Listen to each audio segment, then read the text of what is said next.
So I was checking out the reaction of mediocre tutorial and reviews reaction to the Tamron Hall show with guest Kendra G, and it was an interesting dialogue and also interesting because both of these individuals are very similar as far as these are both like 100 octane ladies, lower level 100 octane, but 100 octane ladies. All right, if you don't know what 100 octane, check out BGS Moore's octane skills. So basically, 100 octane briefly is basically women that are celebrities or famous. They are lower level, I would say. I would say if you just put it in perspective, a well-known celebrity, 100 octane celebrity would be like, let's just say Holly Berry would be an A-list celebrity. A B-lister, uh, I would have to say is like somebody that maybe was really well known but kind of like fell off, or it's just kind of middle rung where they may be doing C movies and stuff like that. Um, and then you got C level celebrities. That's your people that probably are associated with celebrities. Like, for example, the friend of Oprah, Gail. Okay, she got her upstart basically just primarily from her friend Oprah kind of opening up certain doors for her. And then she took it from there. So basically, in Chicago, there's not that many celebrities. Okay, Chicago has took a leap forward as far as its entertainment industry, but a lot of people know in Chicago, in order to really be famous, you have to leave Chicago.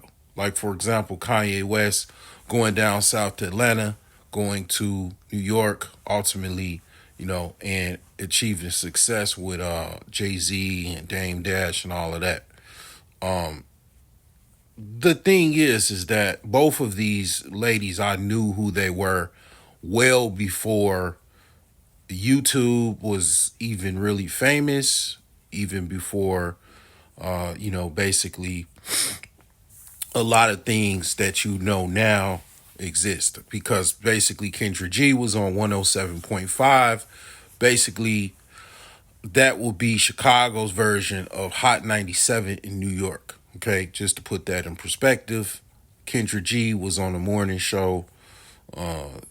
She pretty much was doing that for over a decade, as they said in the actual interview.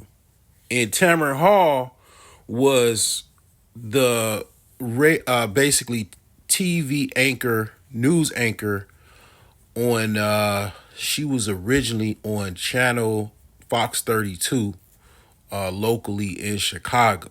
Okay, so I didn't really do any too much research, but Tamron Hall is different than Kendra G, obviously.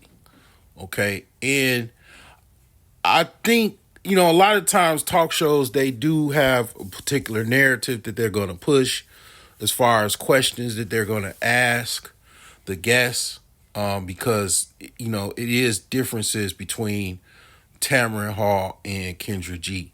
Okay, one of those, just to get right into it, one of those differences is obviously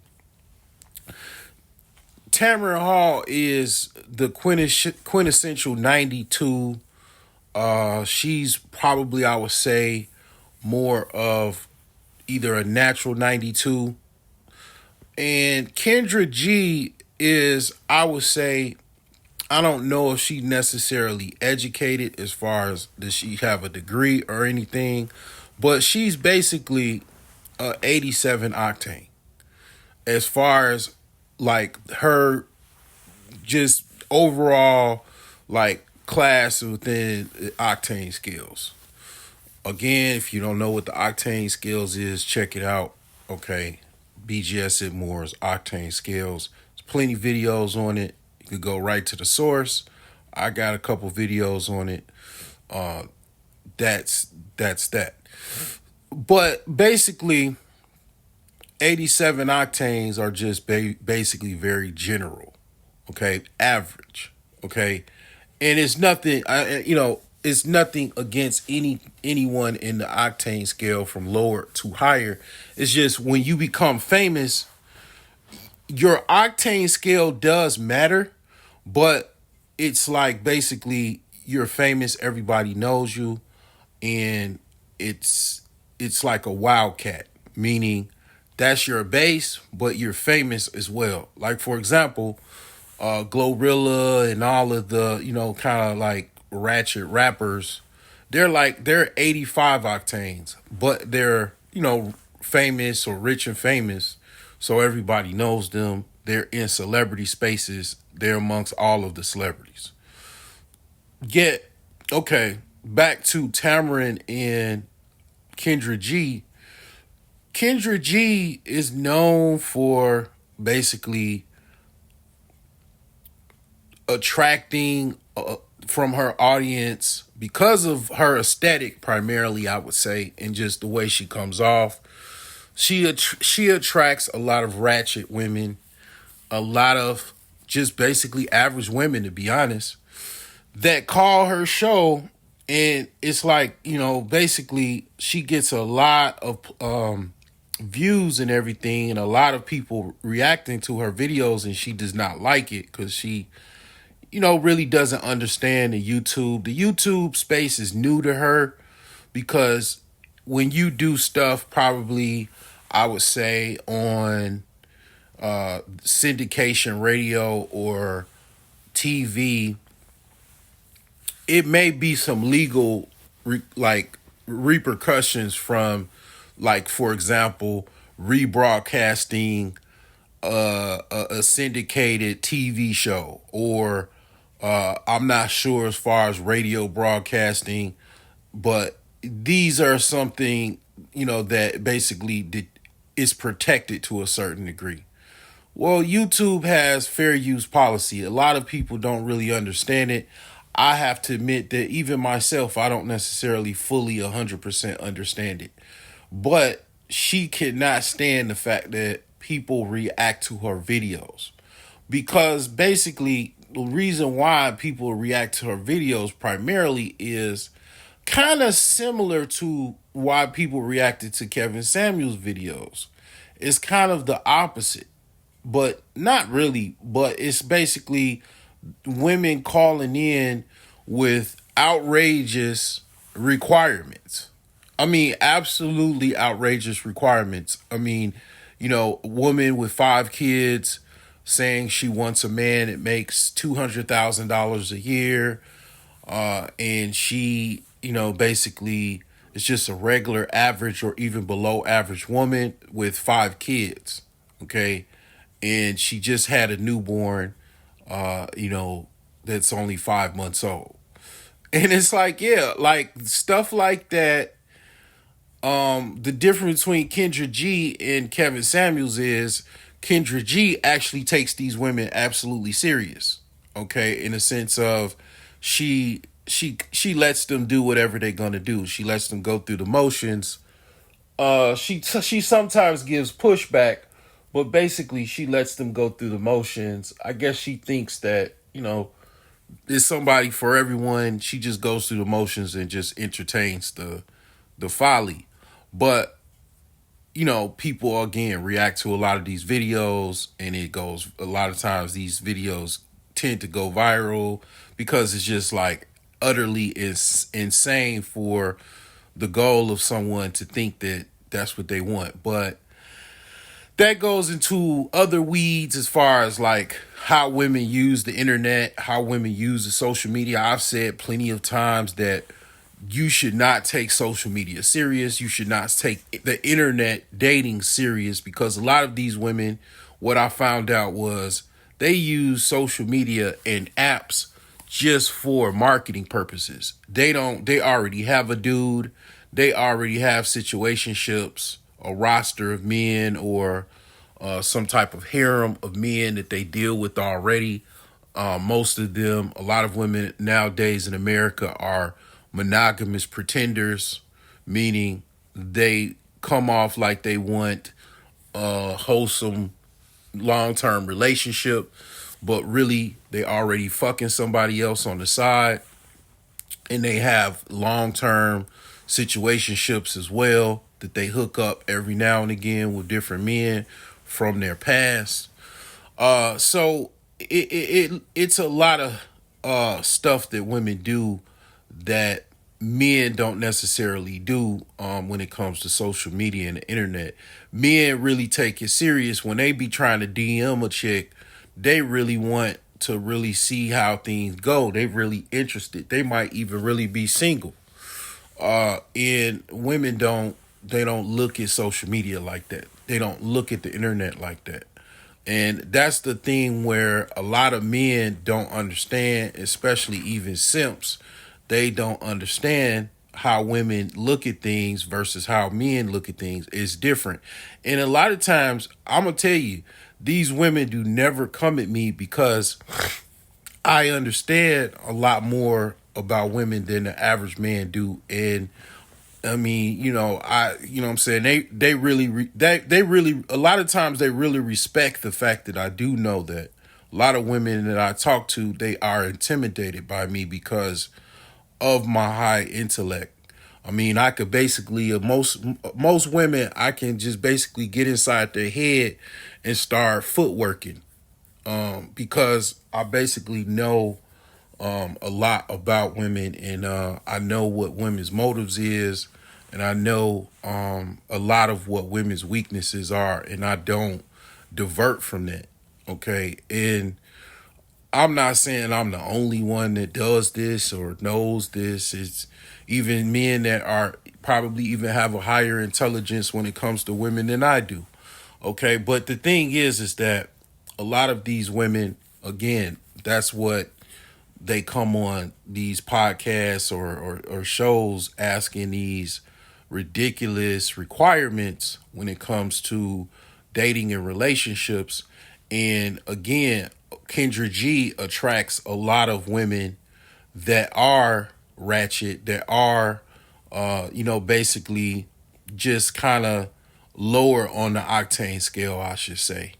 And what's interesting with the back and forth with, again, Kendra G and Tamron Hall is the fact that Tamron Hall is more of a natural 92 type woman, where you got to understand it is women that understand the aesthetic as far as the weaves, the bonnets, the sandals, women do understand different women from, as far as class.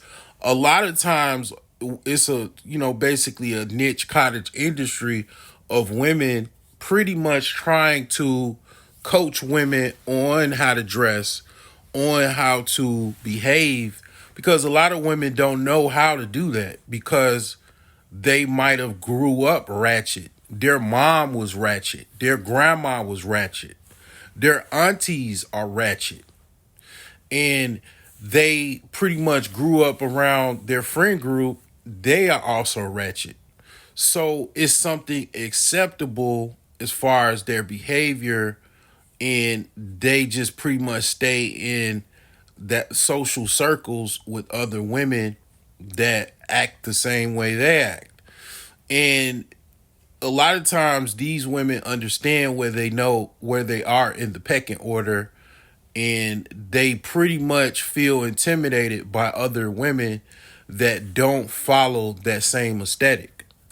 And also just doesn't try to go out of their way or try to be ratchet. It is a thing. It does seem like all women pretty much have the same calling card, and it's like all women have the same costume that they put on every day.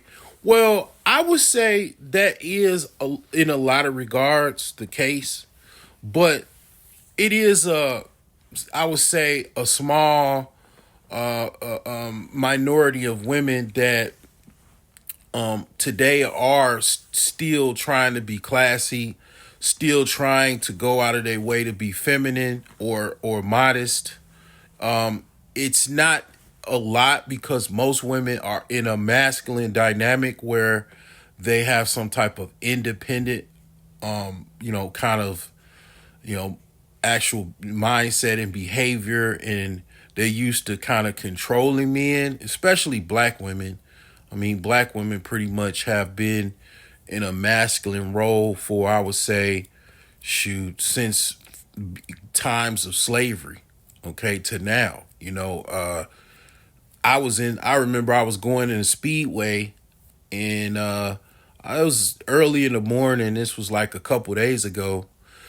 And I was going to get some coffee, and I'm tall. I'm a tall black man, 6 feet. And basically, I'm doing all right. I'm pretty healthy. You know what I'm saying? My diet has changed, and starting to look beautiful a little bit more. You know what I'm saying? I'm eating, vegetables and fruit and, you know, oats and stuff like that. So, you know what I'm saying? I'm popping a little bit, you know. I was one time when I was in high school, I am a trained model. I know how to strike a pose. I know how to walk the catwalk. I don't really talk too much about that, but yeah, I know a few things. You know what I'm saying? The thing is that when I was in Speedway, this woman, she was next to the coffee machine. It was like two coffee machines side by side, and I asked her, uh, "Does this coffee machine that I was in front of work?" Because I wasn't sure. I thought, maybe it was just one machine, and she was like, "Yeah, yeah, it works." And she was like, she went into right into basically, going beyond just telling me it works.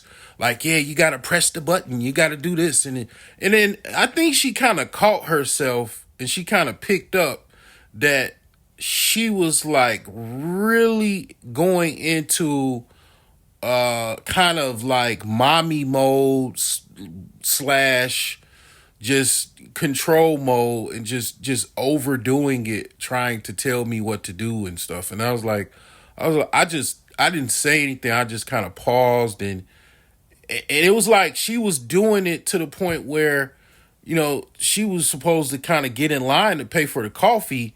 And I think she like paused for a second and was like, damn, I was so busy trying to control this dude. I ain't even checking out to get my coffee. And I was like, yeah. She was kind of blue collar. I don't really know what she did for a living, but she was kind of pretty much dressed like a blue collar man, pretty much. And a lot of those women they are in a heavy masculinated role where they just kind of pretty much are men with breasts and female body parts a lot of times. And I mean, it's a rough survival. I mean, I understand a lot of times the reason why women are in this hardcore masculine role, because they a lot of time don't really have too many choices in the matter, because that's the way they live. And the older women get, the more locked in they get into that, and reversing that reality is almost impossible. Because a lot of times once a woman gets a certain age, her market value is not as high when she was young, and reversing all of that masculine behavior and boss controlling behavior, it's almost impossible. And it's really no incentive because, eggs start, drying up, and, men are looking for viable mates that can give offspring. Those are the most highly viable women in the sexual marketplace value.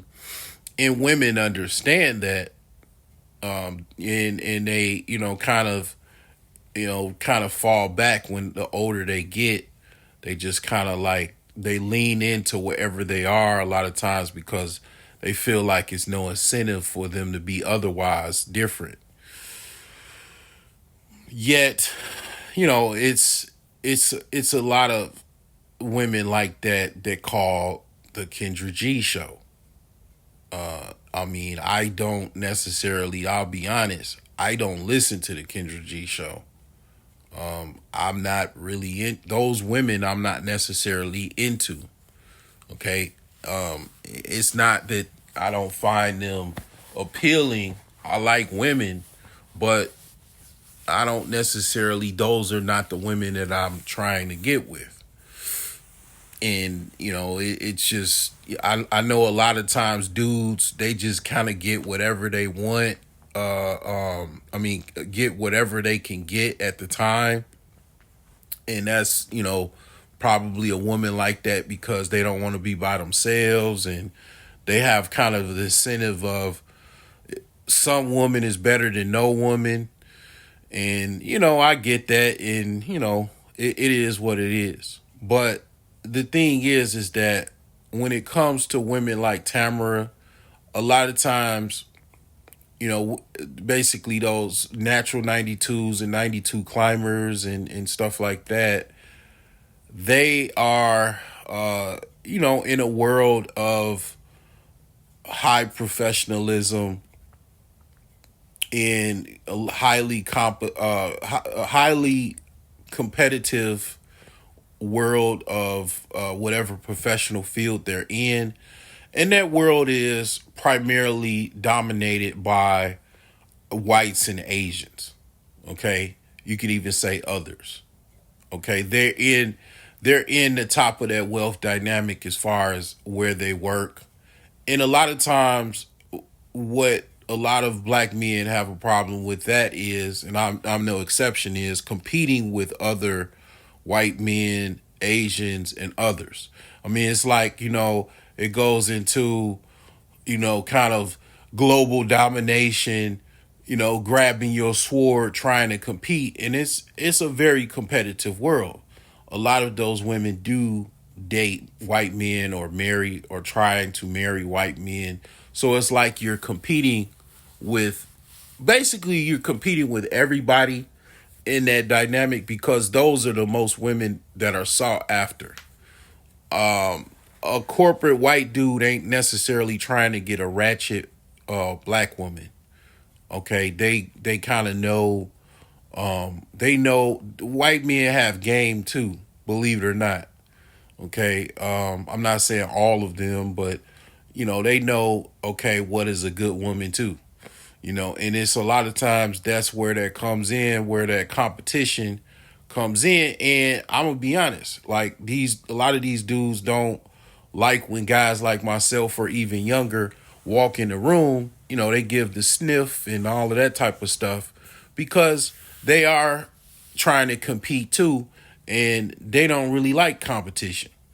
That's why they don't really a lot of times hire black men for corporate jobs or certain jobs and positions because they don't want no basically BBC in the boardroom. And it's like it's a game of competition. And it's like a lot of times men forget that or don't really think about it like that or whatever, but it is a competition. And Tamron, she pretty much, have that professional background. She's always had that professional background. She, these conversations go into hypergamy, and a lot of times black women they really suck at hypergamy. They're the loudest ones talking about hypergamy, but black women suck at hypergamy. Cause even the 92 chicks suck at hypergamy. And we all know the ratchets suck at hypergamy. Because basically the reason I would say that they suck is they don't really know how to play the game of hypergamy. I would say not. I mean, it's always in exceptions, right? But for the most part, I would say in general, they do not know how to be hypergamous. Because the reason why they suck at hypergamy is just kind of what I said before, as far as trying to boss men around and being bossy and all of that stuff. That's not hypergamous. Being a boss babe, being a masculine chick, masculine Maxine, being a masculine film dom, boss babe is not hypergamy. And that's why they complain about the white dudes that they date, because the white dudes they date don't take them serious, use them for, basically a blow up doll, and then they break up with them, and then 2 or 3 years have went past, and then the black chick is pissed off because she wasted her time dating a white dude, and basically they know why they had problems dating. Insert Ebony K. Williams, because they have problems, basically due to the fact that how they were raised with their mom, or, being a single mom. Even a lot of women, even when they're raised with the mom and dad, they still have problems with dealing with men, because, they just might have friends, or, different peer groups of women that are just so used to bossing men around, because a lot of black men are simps.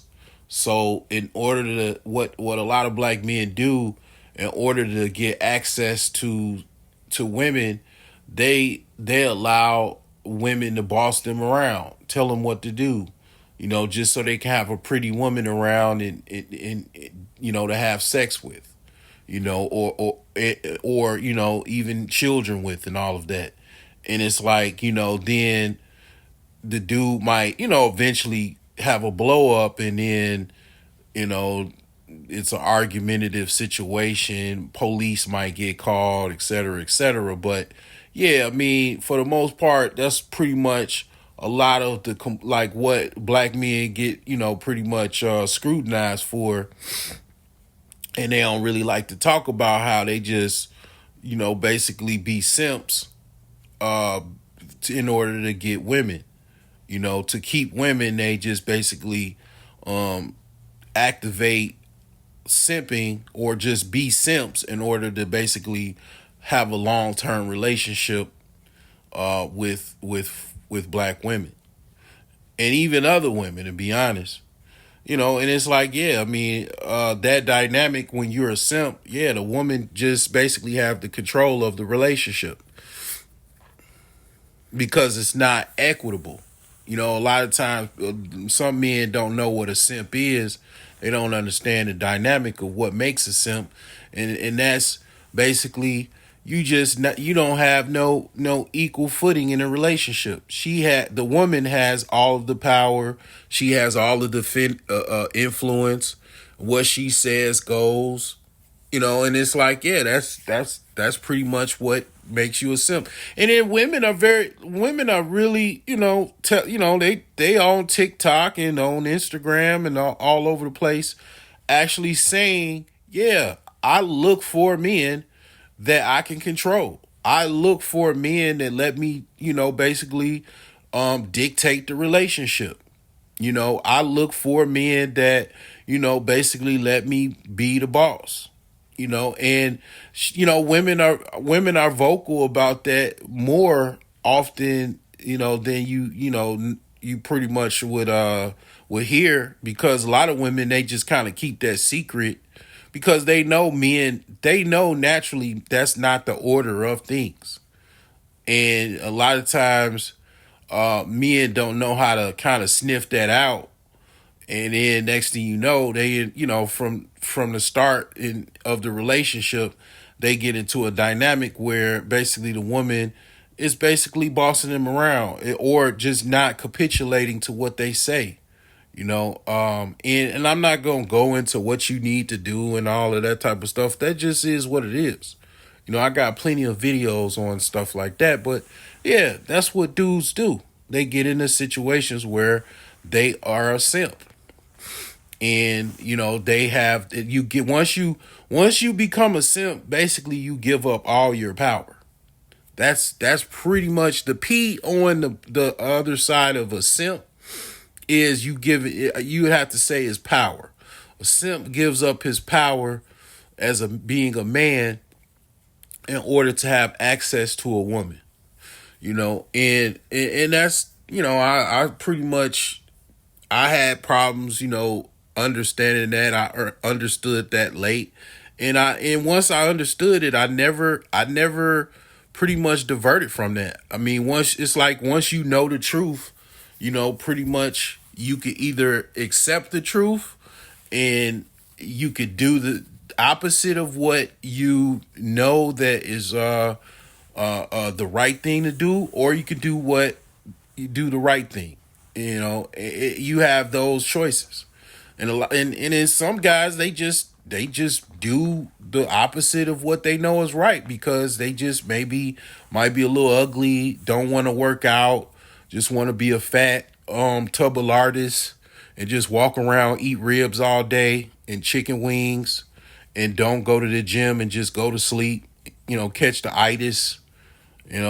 Be like that show, like that episode of Boondocks where the dude basically created the Luther Burger and then created a restaurant and the whole town got fat. Well, I mean, that's just, that's a lot of times both women and men, that's what they choose to do because it's about power and weakness. A lot of times it's easy to be weak. A lot of people, they don't know how to fight that weakness. It's very easy to be weak. It's harder to be strong.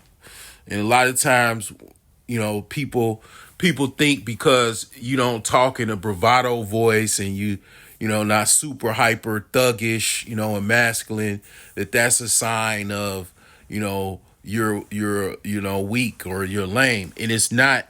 It is not by far. It's what makes you strong a lot of time is your internal will, your internal strength. And I've exhibited that on my channel. I've showed people, okay, I took a 14-day water fast. A lot of people have never even fasted one day. That's weakness because you got to understand, in times of war, food is used to basically weaken the opponent, or also just basically win the war. Food supplies, water shortages, famines, those are tools that are used in war. So if you don't know how to go without eating, you're cooked in times of like extreme bad times, you could just say. And if you don't know how to stop eating meat is another thing. You're going to probably be a cannibal. It's just safe to say if a time where, they just cut off food or something and you don't have no fucking cow to eat, fucking bacon cheeseburger, probably gonna eat your fucking, like, it's a situation where, I'm gonna get out of here, but after this, what I say, but basically it was a dude that was in a elevator with his wife. They were both fat. They were both, just extremely obese. And they were in the elevator stuck for I think 2 days. After 2 days, the husband just ate the wife. He just ate her. And you gotta think 2 days? Or I think it was 2 or 3 days. But it's he couldn't go without for 3 days. Because you can go without food for about 30 days, but you can't go without water.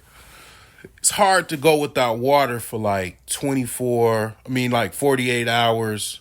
36 to 48 hours is very difficult to go without water. And a lot of times what people don't know is when you the reason why you're eating so much is because you're dehydrated. So the body doesn't know how to get water, from water or food. So a lot of times what it does is it's like it tells you to eat when really it needs hydration. So whether you get the hydration from food or water, the body doesn't necessarily know how to, basically, tell you where the source to get it. It just knows it. It's just telling you it needs hydration. So you're tricking yourself to think that you need food, but you really just need to drink more water. You know, and it's like, yeah, it just makes a whole bunch of problems from that. And the thing is that, yeah, it is a lot of that in the black community. A lot of it's not even just the black community, it's just Americans. It's like the quintessential, the Europeans they call Americans lazy fat Americans. The food got all of these dyes and fillers and preservatives in it, chemicals and all this shit, and it does mess people up. It mess people up really, really bad. You almost have to spend a lot of money to eat organic and eat stuff without the GMO stuff in it and all that other. You look at a box of cereal and it says this cereal is genetically modified and bioengineered and all this stuff. Yeah, I mean it's crazy, and it just makes things worse. But all of these things make you very, very undervalued in a sense of the grand scheme of things in dating and mating. And a lot of times black women have a problem with hypergamy because they don't know how to really deal with all of that. So a lot of times they have the choice, either get a simp, the highest value simp that they can get, or just be single. And a lot of them are single and just basically either in another man's rotation, or basically just single trying to figure themselves out. And during that course of figuring themselves out, they become mean and disillusioned, and lean into misandry, and blaming and all of that type of stuff. And it's like, yeah, I mean, a lot of these women need to sit on someone's couch. They need to, basically get some type of coaching or counseling or something, because they don't know what the fuck to do. And they just basically get just, stuck on stupid and disillusioned. And it's like they need somebody to get through to them to kind of help them just basically help themselves, because a lot of it is just not trying to deal with reality. A lot of things is just running away from reality. A lot of women already had good men. And I thought about this the other day. A lot of women, they already had the man that they prayed for. Just think about that for a second. A woman that prayed to God for a good man, she already had him. That's why a lot of women that have broken relationships and they divorced their husband, or they, basically broke off a long-term relationship, they get really pissed off and bitter and crying themselves to sleep and depressed, because they already had the man that they prayed for and they fumbled it. They pretty much already had that guy. And they think because the dude has got sick, or he got broke, or he had a long-term situation where he was unemployed, or whatever the case may be, they thought that this guy was pretty much a loser. They picked a loser. They got influenced by their mama, their aunties, their friends to leave their man. And then, they feel bitter about that. They chose to, basically get rid of this guy.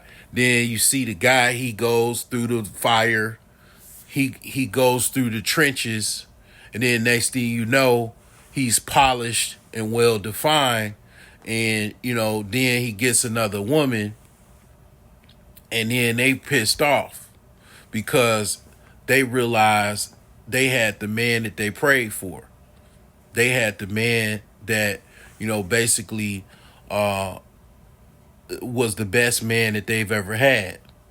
And they're older, they're, pretty much kind of more washed up, got more kids, and they feel some type of way about that. And they haven't really addressed it, and they don't really know how to address it. So they just lean more into misandry, lean more into their ego and disillusionment. And then it's like, yeah, that just pretty much kills any opportunity for you to have a fruitful life with a man. And then that goes into, homosexuality, bisexuality, all of that type of stuff. And that's where you go. That's where the dating landmines are, pretty much planted. And it's like, yeah, a lot of this stuff is competitive. A lot of these things are just people that really haven't had the right approach in life and don't really know what to do, and they just basically following bad advice. And years of following bad advice put you in a situation where you just leading yourself to a direction that you don't even want to go. And it goes into intelligence. It goes into basically not being really intelligent, being smooth brain, and weak minded. That you're that easily influenced by others. That's a sign of weakness. And it's like, yeah, a lot of this stuff, man, it kind of sparked a lot of this when I saw that interview. And it was like, oh man, this is kind of golden. An 87 octane, 100 octane woman, black woman at that, talking to 92 octane, 100 octane black woman. And it was kind of interesting a little bit. And they're both from Chicago. Chicago has a dating dynamic that's kind of similar to New York. Some would say it's worse. Some would say maybe not so. I don't know. That would have to be people from New York sorting that out and people from Chicago sorting that out. I have yet to go to New York. So I only see what I see. Basically, from what I see is from just watching videos, I kind of like the women from New York, even the women that are ratchet, because they seem to be more open sexually. I mean, like a lot of women in Chicago, they try to like they come off like they're not ratchet. They very very similar to Kendra G. They like to pretend as if nobody can see them. Like people can see exactly who you are. You're ratchet. And they like to pretend as though nobody can see the fact that they're ratchet. And it's like, yeah, and then they try to, it's like they step into not only that, they try to step into the fact that they also want to date higher tier men that are not doughboys, scammers, and con artists. And it's like, yeah, not all men are dumb, and are going to take someone serious that dates scammers, con artists, and dope dealers. I mean, and murderers. I mean, come on. You gotta be like you're not fooling everyone. I mean, it's like, it's kind of like that dynamic where in New York, I would say the women, even the ratchet women, are, trying to be fashionistas. They're, because, New York is pretty much a fashion hub. It's got, celebrities because of, Broadway, because of, they film a lot of movies in New York. New York has a very thriving history with basically entertainment, just like L.A. A lot of actors and rappers, singers, they go from New York to L.A. Chicago is not necessarily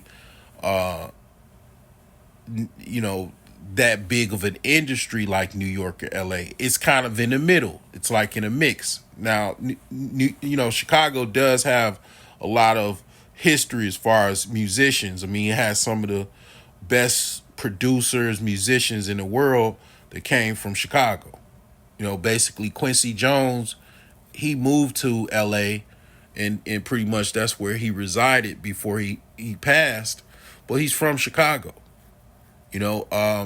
Basically Chicago in Gary, Indiana, pretty much had the '80s in the chokehold with Quincy Jones and Michael Jackson. So I mean, it's a lot of music that have came from Chicago that's a lot of people don't really understand. A lot of young people really don't understand. Is basically a footprint of American culture, that a lot of people just don't really understand and don't give Chicago a lot of credit. But yeah, I mean, it's a thing where it's just a lot of disillusionment, a lot of ratchetness, because Chicago has a lot of single mother kind of raised communities where it's a bunch of simp dudes and single moms that just run ram shot. They do whatever they want to. I mean, you've seen it. A good example of what kind of goes on is the dude in a Polish restaurant, the Jewtown Polish restaurant, basically, which wasn't even in Jewtown. The original Polishes are right off of Maxwell Street. Well, actually, right off of Roosevelt on the west side of Chicago by the University of Illinois Chicago campus. But basically, it was just like one of those little restaurants that's like, it just Maxwell Polish in name or beef Polish in name, and they just sell all kind of, stuff like that. But basically, that restaurant was in the Wild Hundreds. And the Wild Hundreds, it's basically the south side of Chicago going towards the south suburbs. And you see this black woman just basically calculating, because she's, a lot of people don't understand. Black women are very calculating. They know they know from start to finish how things possibly can go down before they open their mouth. She already knew she had a gun in the car, and that's why she was opening up her choppers, talking shit. And she pretty much, once dude got out of hand, she told her basically son, husband, basically future simp, most likely, because a lot of these black women are raising these men to be simps and pedestalizing women and all of that, my precious and all of that. And then basically she sent him to go get a gun to shoot the dude because she was opening up her fucking mouth and getting out of pocket, and basically because she knew she had an out, which was a gun.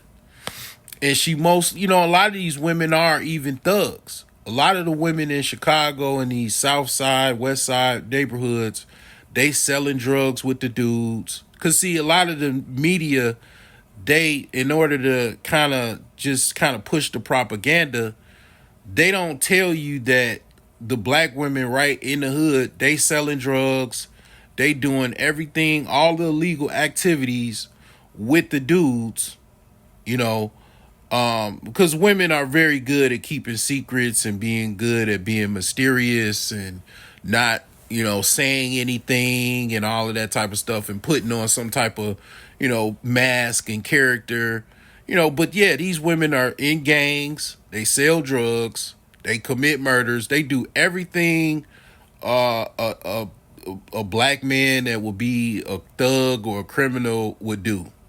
They have a lot of boyfriends that are their contemporaries that do the same thing. I mean, one thing I have to say, I give credit where credit is due, whether you like them or not. Tommy Sotomayor pretty much gave these people a name: BT 1000s and ED 209s, and that's what they are across America. This is pretty much you have in the hood, in the ghetto.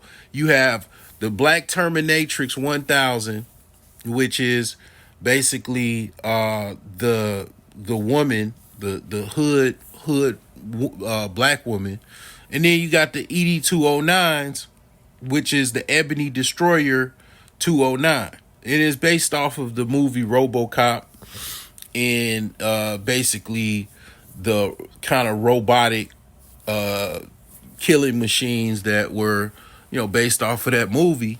And that's what makes up these neighborhoods. That's why, I mean, he's kind of, all over the place, but you kind of have to calm down a little bit. And I think that, I don't know. I mean, they kicked him off of YouTube, but the thing is that a lot of people don't really like the fact to deal with that fact.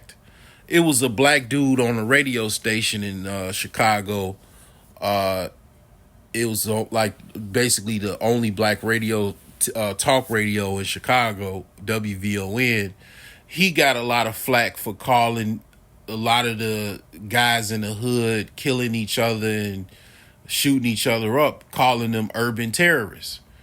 And yeah, they are urban terrorists in the sense of, no different really much other than they don't really blow up. They ain't blowing up cars and markets and stuff like that, but they shooting up markets.